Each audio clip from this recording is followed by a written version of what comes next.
When we walk past people in the streets in the UK, we are conditioned to say, no, I'm not interested.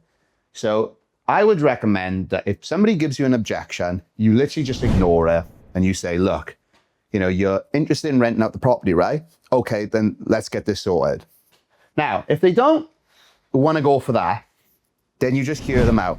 You shut up and you listen to what they have to say. You let them run out of steam. So they could be talking about how they've had a bad experience before. And instead of trying to downplay it, you actively listen and you say, and maybe you feedback what they say. So they trashed the place, and that is the third point. So it's they say that they trashed the place. You say, they trashed the place? So you're feeding it back. So you're phrasing the objection as a question. See how I went up? Did I tell you about up north? This is the only time you can use an up north. You say, they trashed the place? So you're putting the objection back in their pocket and you let them defend their objection. So when you say they trashed the place, they're going to elaborate on that more then. And they're going to tell you more about it. Then you question it. You say, I'm sure you have some reasons for saying that. Do you mind if I ask what they are? Right? So they say, well, I say that because we've had the property for years and it was in good condition. And now it's this, it was in a bad way. And now I just want to rent it out to normal tenants. Fine. Now what we do is we isolate the objection. So in an ideal world where that didn't happen, if we could promise you that the property was going to get looked after, would you want to do the rent-to-rent agreement? Is there anything else, or is it just that? And they say, well, if you could look after the property and we had a guarantee, that would be it. And then you double down on it. So you say, got it. So if we can get that figured out, are you good to go? Right? So if they say yes to that twice, and you double down on it, now all you got to do is find a way to answer that objection and they're going to go for it. Does that make sense? You with me so far? Yeah. So then what I say is, you know what? I completely understand. I spoke to a landlord earlier and he was in the exact same position as you. And that brings up the question. And the question is, in spite of your concerns, can you get enough value to justify going through this? Will you get what you want by doing this with us? And the fact that you've had the property trashed is why you need to come to us, because we get professional cleaners come in every day, every time somebody leaves. So we're going to make sure it's held to a hotel standard. And you've got 24-hour access to us on WhatsApp. And you can, come and check the property every time, within notice. So do you feel like you want us to come around tomorrow or the day after? How long do you feel like you want to do this rent-to-rent agreement for? 2 years or 3? So take you through the sequence again. Yeah. We ignore it. We hear them out. We feed it back nicely. So we repeat what they say to show that we were listening. We question it. I'm sure you have reasons for saying that. Do you mind if I ask what they are? We make it the final objection by saying, in an ideal world, if that one problem was gone, is this something you would say yes to? And then we align with them. We say the last person I spoke to felt the exact same way. What we found was, this worked for them. And in spite of your concerns, the real question you should be asking is, can I get enough value to justify doing this? Will I get what I want by doing this? And you said that you want to get guaranteed rent. You want to get, you're probably looked after. So,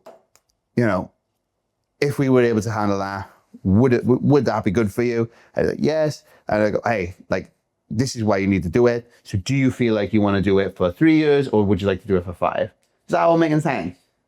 So these are the 10 steps. So what we're going to do is we're actually going to put it into practice and we're just going to ring a landlord. Hello. Hello there. Is that Gareth? Gareth, no, it's Steve. We are half owners of this apartment, we are. Oh, are you? And he's put his name down on the Gumtrees. He organised the Gumtree, not me, yeah. Look, is it all right if I ask you a few questions about the property? Because I can see a few pictures on you. Gareth's put pictures on there, but they're rubbish pictures. We're going to change everything. I didn't realise how bad the were. Yeah, no, I know what you mean. I do the same with some of my properties. You're an agent, you? No, I'm not an agent. What I do is I've got an accommodation business here in Swansea where I provide accommodation for guests and things like that. And what I do is I take photos as well, and they just look like crap. So what I end up doing is I end up getting a professional photographer in, and then the places get booked out. But I've got a few of these properties, and what we do is we come in and we pay the landlord the guaranteed rent, and then we manage the property where you are one point of contact and whatnot. We did do that through Metro Homes underneath. All right. We had such a bad service where we just stopped it. We could have, we thought we could do better than this ourselves, Oh, wow. So you had a really bad experience? Well, we've had those properties for 20 years. You had them for 20 years? Great. Yeah. Wow. Yeah. I'm sure you've got some reasons for saying that you had a bad experience. Do you mind if I ask what they are? Well, with Metro, I can't remember. It was years ago. We haven't used Metro for a long, long time. Yeah. I think they just weren't showing people around, and they weren't answering the phones quick enough. Yeah. She was never there. The office was always closed. Oh. Yeah. Yeah. I think they were the reasons. That's what I remember, anyway. Well, what was the arrangement that you had with them then? Was it like they give you the rent every month and they take care of the management? We didn't have that. What we started off with is they just found us somebody, but we even got fed up with that because they were taking so long to find people. But then when they did find, obviously they'd take a finder's fee and they would draw the contracts up and things for us. Right, I see. That's fair enough. I understand why you had a bad experience with them then, because we don't do anything like that. It wasn't that bad. It's just that we thought we can get people in quicker ourselves, and I can get contracts off the internet. Yeah, 100%. I'm a member of the National Landlords. I pay an annual fee. Yeah. We get any assistance through them anyway. So. Yeah, that's good. I'm a landlord myself, so what it is, I've got multiple properties, and what we started doing was rather than just sort of renting it out to a normal tenant, we had a really bad experience with a tenant before. They weren't paying rent. I'm at the moment, I own a shop and I'm in work and it's starting to get busy. All right, I won't take up too much of your time then. I got one staff member and I got about 5 waiting here. So am I able to ring you this afternoon? Yeah, 100%. If I ring you about 1 o'clock, will that be all right? Yeah, that's brilliant. I'll speak to you then. Time. It's just we're busy at the moment, so. No, I understand. Okay, all right then, speak to you a bit. Bye. What do you think? Almost in low, isn't it? Like you reckon you ring back? So I'm going to take the last phone call. I'm going to take the lessons on board. Now I know I need to close a bit quicker. Hello, is that Andrew? Hi, speaking. Hi, Andrew. This is Corey. I'm just calling about the 3-bedroom house you've got up for rent on Gumtree. Is it still available? Yeah, it is. We've got somebody that's interested in it now. Yeah, you can still have a look at it, yeah. Yeah, still have a look. That'd be great. Is it all right if I ask a few questions? Yeah, go on, yeah. Good. Does it have parking available, or is it like permit only? There is a bit of a drive there. Yeah. Parking on the front, it is steep, Yeah, you can park there. Okay, good. And property's going to come unfurnished, isn't it? Oh, yeah, call them. Yeah, good. Is this the only property you've got available now, or do you have a fair? Because I can see. I've got another one for 2 beds. Oh, good. So what it is, we're an accommodation business, so we provide accommodation for guests and things like that. So it wouldn't actually be myself staying at the property, it would be my company. But when would be a good time for us to come and view it, Andrew? I'm available tomorrow, and I only live in so I could pop up. Oh, I'm not sure how that would work with the contract then. All right, okay. So I'm sure you have reasons for saying that. Do you mind if I ask what they are? I'd just be keen to know who was in there more than then. Ah, right, okay. So it's more about like knowing who's going to be in there and everything like that, right?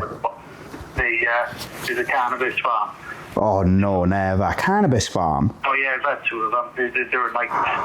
Wow, that's crazy. Yeah. I just bought a property, actually, and that was an ex-grower, and it's just mad to see, like, the state of the property, and then, like, it's crazy. Yeah. So just based off that, like, it's important for you to know, like, who's going to be in and out of the property. And that's actually really important for us as well. So what we do is we actually, basically clean the property every time a guest comes in and checks out. So it's always in really good condition because we're, providing it to guests. They want to make sure that they have a good experience there and the property's kept in a really good condition. Otherwise it affects us as a business and they never stay again. But to be fair, Andrew, I could tell you about it, but I'd much rather show you a bit more about it, what the business model is, and then you can be the judge and decide yourself. But before we do that, I would need to come and have a view into the property, make sure it's a good fit for us. So what time would work for you tomorrow?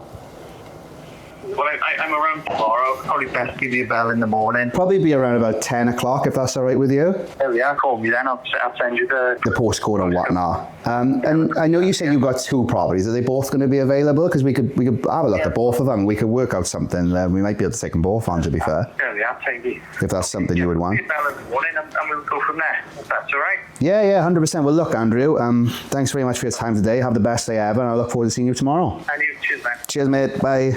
Good. What do we think? Corey got the blueprint, money where the roof went. Deals on the table, every move is prudent. Flipping properties, no circus, no clowns. Turn a vacant lot to a king's compound. He don't do the stress, let the contracts flex.